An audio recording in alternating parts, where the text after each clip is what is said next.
Hi, സുഖല്ലേ? ഇന്ന് നമുക്ക് കർക്കിടകത്തും മഴക്കാലത്തും കഴിക്കാൻ പറ്റിയ ഒരു കുരുമുളക് ജീരക ദോശയും ചെറിയ ഉള്ളി വെളിച്ചെണ്ണ ഒഴിച്ചൊരു ചമ്മന്തി. അപ്പോൾ ഇത് അരച്ചപ്പം തന്നെ ഉണ്ടാക്കാട്ടുള്ളൂ. അപ്പോൾ നിങ്ങൾക്ക് ഇത് ഇഷ്ടമാണോ, ഇങ്ങനെ ഉണ്ടാക്കാറുണ്ടോ എന്നൊക്കെ എന്തായാലും കമൻറ്റ് ചെയ്യണം കേട്ടോ, മറക്കരുതേ.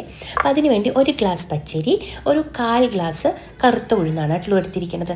കറുത്ത ഉഴുന്നുണ്ടെങ്കിൽ അതെടുത്തോളൂ, ഇല്ലെങ്കിൽ വെള്ള ഉഴുന്നായാലും മതി, കുഴപ്പമില്ല. ഇനി നമുക്ക് അരി മാത്രം ഒരു 2-3 മണിക്കൂർ കുതിർത്ത് വെച്ചതാണിത്.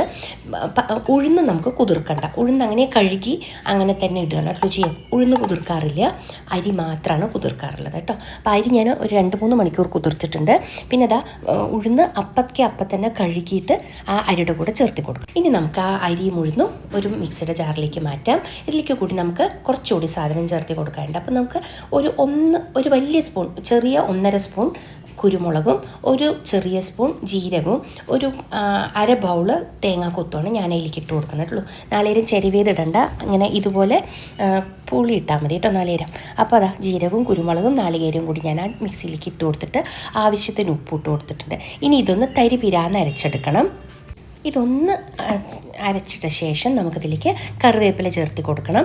ഇതുപോലെ അരയണ്ട കേട്ടോ, തരിവിരാന്ന് അരഞ്ഞാൽ മതി, നന്നായിട്ട് അരയരുത്. ദോശയാണ് ഉണ്ടാക്കണതെങ്കിലും ഇതുപോലെ. ഇതുകൊണ്ട് തന്നെ ആ കുരുമുളക് അടയുണ്ടാക്കാം കേട്ടോ, നമ്മുടെ അടത്തട്ടിയൊക്കെ ഉണ്ടാക്കില്ലേ, പരിപ്പ് ദോശയൊക്കെ പോലെ അങ്ങനെ ഉണ്ടാക്കാം. ഞാനിപ്പോൾ ദോശ പോലെയാണ് ഉണ്ടാക്കണം. അപ്പോൾ നമ്മുടെ കറിവേപ്പില ഇട്ടിട്ടുണ്ട്. കറിവേപ്പിലയും അരയരുത്, ഇങ്ങനെ മുറിഞ്ഞാൽ മതി കേട്ടോ. അവിടെ ഇവിടെയൊക്കെ അതുപോലെ നമ്മുടെ മാവ് സെറ്റായിട്ടുണ്ട്. ഇതൊരു 5 മിനിറ്റ് അവിടെ ഇരിക്കട്ടെ. ആ നേരം കൊണ്ട് നമുക്ക് നമ്മളുടെ ചമ്മന്തി ഉണ്ടാക്കാം. നല്ല മഴയാണ് ഇവിടെ. ഈ മഴക്കാലത്ത് ഈ ദോശ നല്ല എരിവും മണവും ഒക്കെ ഉള്ള ഈ ദോശ കഴിച്ചു നോക്കും കേട്ടോ. നമുക്ക് കോൾഡും പനിയൊക്കെ ഉള്ള സമയത്ത് പമ്പ കിടക്കും ഇത് കഴിച്ചാൽ. രസമൊക്കെ കുടിക്കണം, അതേ ഫീലാണ്.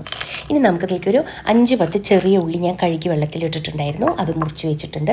പിന്നെ ഒരു 4-5 വറ്റൽമുളക്, ഒരു ചെറിയ ഈ ഉണ്ടമുളകാണ്, അധികം എരിവില്ല അതിന്.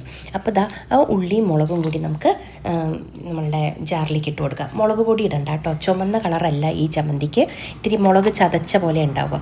ഇതുപോലെയാണ് ഉണ്ടാവുക കേട്ടുള്ളൂ. അപ്പോൾ ഇതുപോലെ നമുക്കിതിനെ ഒന്ന് ചതച്ചടിച്ചിട്ട് നമ്മുടെ ഒരു ഏത് ബൗളിലാണോ നമ്മൾ സെർവ് ചെയ്യാൻ ഉദ്ദേശിക്കുന്നത് ആ ബൗളിലേക്ക് ഇട്ട് കൊടുത്തോളൂ. ഇനി നമുക്ക് വേണ്ടത് വെളിച്ചെണ്ണയാണ്. അപ്പോൾ വെളിച്ചെണ്ണ നന്നായിട്ടൊന്ന് ചൂടാക്കണം. നന്നായി ചൂടാക്കിയിട്ട് കറിവേപ്പിലൊന്നും വറുത്തതില്ല, പച്ച കറിവേപ്പിലൊന്നും ഇട്ടിട്ട് അതിൻ്റെ മുകളിലേക്കാണ് ഈ വെളിച്ചെണ്ണ, തിളപ്പിച്ച വെളിച്ചെണ്ണ വേണം കേട്ടോ, അതിലേക്ക് ഒഴിച്ചിട്ട് ഒരു 2 മിനിറ്റ് അടച്ചു വയ്ക്കൂ. ഇങ്ങനെ അടച്ചു വെക്കണത് എന്തിനാണെന്നറിയോ, ആ ഉള്ളി ചമ്മന്തിയുടെ പച്ചമണമൊക്കെ മാറും. സാധാരണ ഉള്ളി ചമ്മന്തി കഴിക്കാൻ ആർക്കും ഇഷ്ടമല്ലല്ലോ, അതിൻ്റെ ഉള്ളിയുടെ സ്മെല്ല് വരും എന്ന് പറഞ്ഞിട്ട്. അപ്പോൾ ഇങ്ങനെ ചെയ്ത് നോക്കൂ, അപ്പോൾ ഉള്ളിയുടെ മണം ഉണ്ടാവില്ല കേട്ടോ. അപ്പോൾ ഇങ്ങനെ എന്തായാലും ചെയ്യും. ഇവിടെ നല്ല മഴയാണ്, ഇപ്പം നല്ല രസമാണ് ഇങ്ങനെ കിളികളുടെ ശബ്ദമൊക്കെ ആയിട്ട്. അപ്പോൾ ഇത് നോക്കൂ, നമ്മുടെ മാവ് നന്നായിട്ടൊന്ന് സെറ്റായിട്ടുണ്ട്. ഇപ്പോൾ കട്ടയായിട്ടാണ് ഇരിക്കുന്നത്. അപ്പോൾ നമുക്കിതിലേക്ക് ആവശ്യത്തിന് വെള്ളം ഒഴിച്ചിട്ട് നമുക്ക് പരത്താനുള്ള പാകത്തിലേക്ക് മാറ്റിയെടുക്കണം കേട്ടോ. അപ്പം ഞാനിതാ കുറേശ്ശെ ഒഴിച്ചിട്ടുണ്ട്. ഞാൻ ദോശയായിട്ടാണ് ചുടുന്നത്, അടയായിട്ട് ഇങ്ങനെ പരത്തിയിട്ട് നമുക്ക് ദോശക്കല്ലിൽ ഉണ്ടാക്കാം. പക്ഷേ ഇത് ദോശയാണ് കേട്ടോ, നല്ല ക്രിസ്പി ദോശയാണിത്. ഇത് ചൂടാറിയിട്ട് കഴിക്കാമെന്ന് വിചാരിക്കേണ്ട. അപ്പോൾ ഇതുണ്ടാക്കാൻ വെളിച്ചെണ്ണ അല്ലെങ്കിൽ നല്ലെണ്ണയാണ് കേട്ടോ നല്ലത്.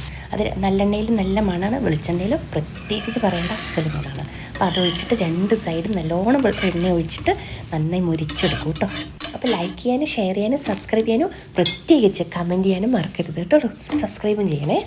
ചൂടോടെ കഴിക്കണം, അപ്പോഴാണ് പിന്നെ നല്ല ടേസ്റ്റ്. ചൂടോടെ ഇങ്ങനെ നല്ല നമ്മുടെ ചമ്മന്തിയിൽ ഇങ്ങനെ മുക്കി ഇങ്ങനെ കഴിച്ചു നോക്കൂ കേട്ടോ. നല്ലൊരു കട്ടൻ കാപ്പിയും കുടിച്ചു നോക്കൂ, എന്തൊരു ടേസ്റ്റ്, സുഖമെന്നറിയോ. ചൂട് മഴക്കാലത്തിന് പറ്റിയൊരു സാധനമാണിത്.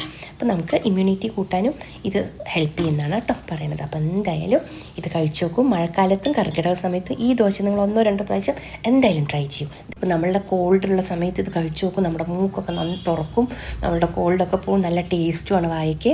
തൊണ്ടവേദനയൊക്കെ ഉള്ള സമയത്ത് ഇത് കഴിച്ചു നോക്കും കേട്ടോ. രസം കുടിക്കണം, അതേ ഫീലാണ് ഈ ദോശയ്ക്ക്. അപ്പോൾ എന്തായാലും ഉണ്ടാക്കാൻ മറക്കരുത്.